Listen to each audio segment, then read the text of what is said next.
Here we go. Another thriller situation. It's probably not a horror, but you could call it a horror a little bit, but it's really more probably like a thriller. Very intimate, and one of the reasons I was excited to watch the movie, because I felt like, okay, well, it seems like it's going to be a different kind of survival type of movie. So let's unpack it. Today's movie. Out Come the Wolves. Let's talk about it.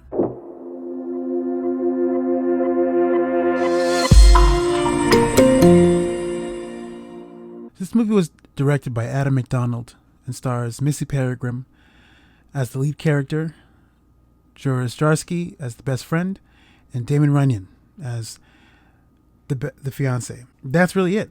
That's this movie is a really tight, intimate affair.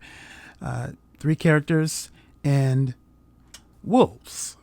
So this movie takes place mostly in and the grounds surrounding a cabin owned by Sophie, who is the main character, played by Missy Peregrym here.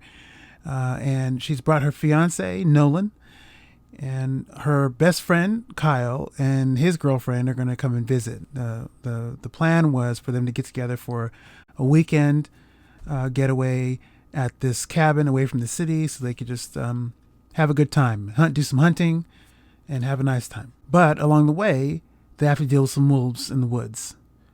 And that obviously leads to some complications in the dynamics that we have going on. So what I love about this movie is that the first third of it is a character drama.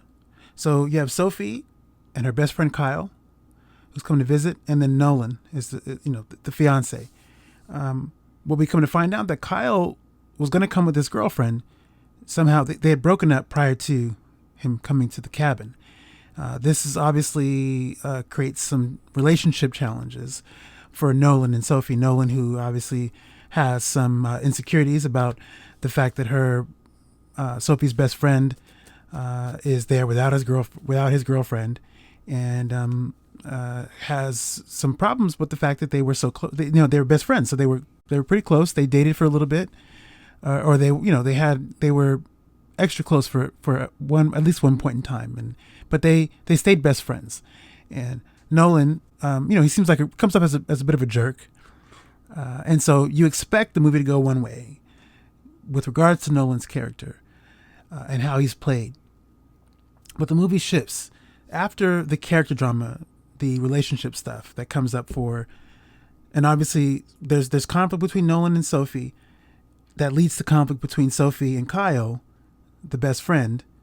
And so it's a unique, interesting mix. Meanwhile, we know at some point the wolves are going to be involved. So how's that going to affect how things go with the relationships and stuff like that? So it's an interesting situation. That's the first third. Once the movie turns and we have to be out in the wilderness, the idea is that, at least for the sequence, was that for that weekend, was that Kyle and Nolan were going to be out hunting. One of the cool things about Sophie's character, she was a master hunter, and she and Kyle, the best friends, did a lot of hunting out on that land that they're hanging out at, that belonged to Sophie's family's situation. Kyle was very close to Sophie's dad, and so they're pretty tight. And the idea was that weekend they would all hang out. Kyle and Nolan would go hunting, and the girls would hang out at the cabin while the guys were out there doing some stuff, doing their hunting stuff. While they're out, they're visited by wolves, and so things get intense. Nolan is attacked, and we got to figure out what happens next. Nolan gets attacked, and then Kyle has to then figure out what to do, make sure he can get Nolan back safely, because it was his job to make sure that Nolan was safe, because he's not a hunter. Kyle is. So obviously Sophie's upset by the fact that she has to get involved. Now her fiance is at risk. She has to go out. Again, she's a master hunter. And what's cool is that the film is the running joke about the movie is that at least for Sophie's character, is that she had become vegetarian at some point. She might not have always been that, but the fact that she's a vegetarian, she loves animals, and now she has to go out and return to her hunting roots and potentially have to kill some of these animals to make sure her fiance is safe. It's an interesting conflict. I think it's a nice character conflict that I liked. First thing I'll mention is the cinematography. The look of this film is, again, I mentioned, is very, very nice.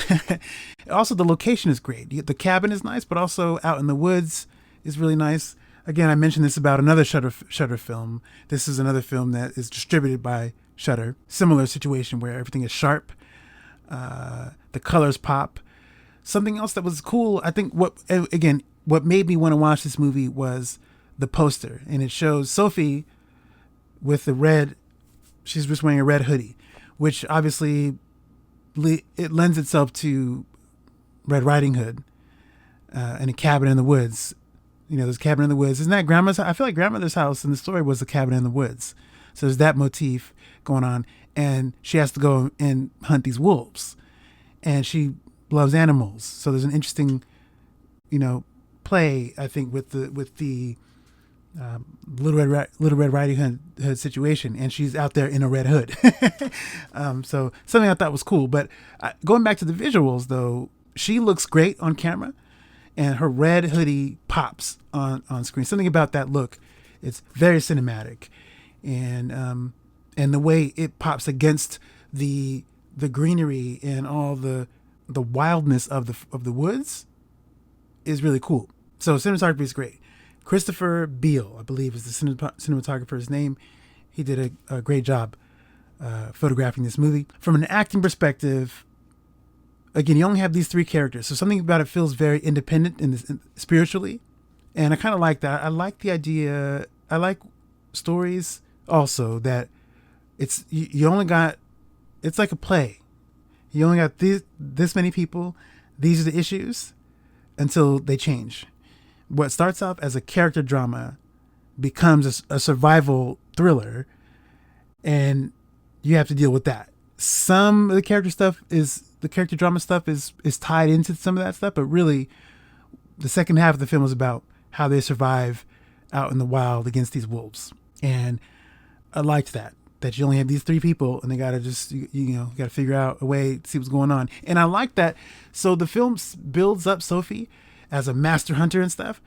And when we meet her, she hasn't done it in a long time. She's still kind of good, but she's not as sharp as she used to be because she's put it away. She hasn't been, been as regular in the activity of, shooting arrows and being out there in the wild and stuff. And so I like that the film doesn't make her automatically remember how to do stuff really good, and she's still struggling with how to get back on track. She's thrust into the situation where after years of not really being a hunter like she used to be, she's forced to immediately snap into that and try to do that. But I like that the film doesn't make her automatically good like she used to be. She has to really work her way to get, like, she gets lucky a lot of the time, and I like that. It makes the conflict feel that much more real and just believable. I appreciated that. What I didn't like, from a writing standpoint, it wasn't poorly written. I think it's very tight. Again, the movie is not long. It's like maybe an hour and a half. So it does its job and it gets out, which is cool. This is a personal thing. I would have preferred if Kyle, the best friend, was handled better. I don't think he was handled better, and I would have liked there to have been some sort of proper resolution between Kyle and Sophie. I don't think that the movie properly does that. The other thing that bothered me from a writing perspective was how Sophie was handled as the best friend to Kyle. And I'm going to vent for a little bit, so just bear with me for just a second. So the screenplay there's two things about this that bother me. So one, Kyle was written in a weird way, and then Sophie's response to how Kyle was written in a particular point in the film, I also think is weird given the circumstances. So for example, the two of them are out trying to find Nolan. Nolan is out in the woods somewhere, and Kyle and Sophie are out trying to find him and rescue him. Kyle has some things to say about Nolan, that obviously Sophie doesn't like. Number one, the timing is off. I think it's a weird timing for that conversation to happen because it seems like a life and death situation. Because as far as they know, Nolan's life is in danger, and you got to find him in a timely manner, or else he's done for. So for them to have relationship conversations at that particular point in time feels weird from a writing perspective.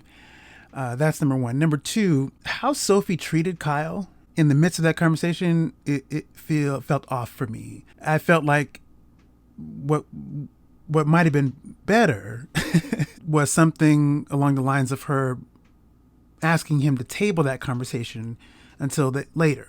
Because at that point, they don't know what's going on with Nolan, whether or not he's okay. So it's weird to have like some conversation about whether the marriage is a good idea. The other level of that is, I don't know that Sophie was written as a good friend to Kyle.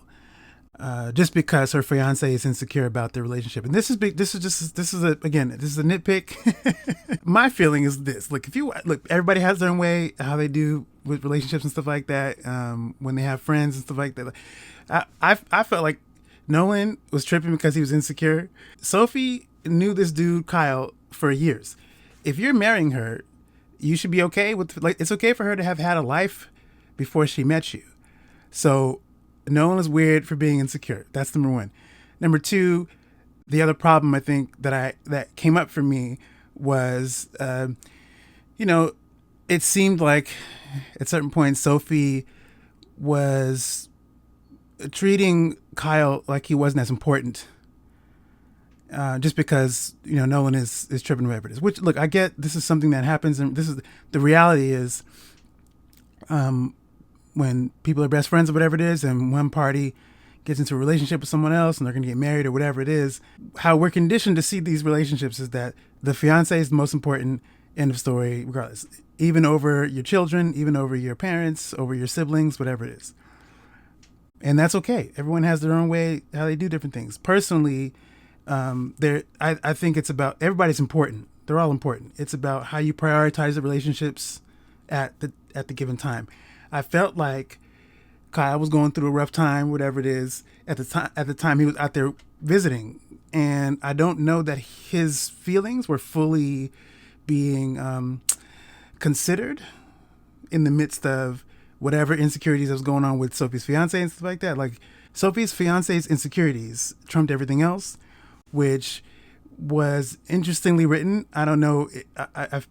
Whatever though. That's how this particular thing was written. If I had done it, I might have written it a little bit differently. But this goes to my point about like there being some resolution between Kyle and Sophie. If she's not being a good friend to Kyle in this moment or whatever it is, which I felt like that was how it was written. But it wasn't intended to be like that because the concern at that point was Nolan's safety. It's weird for that conversation to come up in the first place, number one. But number two, if these two people are, lifelong best friends or whatever it is, they know each other well enough. There's a certain level of respect and care for each other that should be there. And it wasn't there in certain moments, I don't think. But that's a little nitpick that I have. But aside from that, it was solid. It was a solid movie. It's not going to be high up on people's must-watch lists, but if you're looking for something very different this Halloween season, you might give this a shot. It's not like a bombastic, crazy action through. Not a ton of stuff. Not a lot happens. It's really just about. You could argue it's like The Grey. I guess people are talking about it as like this is like a remix of The Grey. And it just so happens to have a relationship drama in the middle somewhere. But if that doesn't deter you, you might check this out. I think it's definitely worth a look for the visuals. It's visually very strong. It's got some good acting. You might be disappointed by plot things, like how things go. But if you're a film head and you're curious about just some different stuff, I think it's worth a look. So if you stuck around to the end of this video, thank you for your time. I appreciate you hanging out and listening to this review. That's going to do it. Stay tuned. More reviews are on the way. In the meantime, take it easy, and I'll see you in the next video.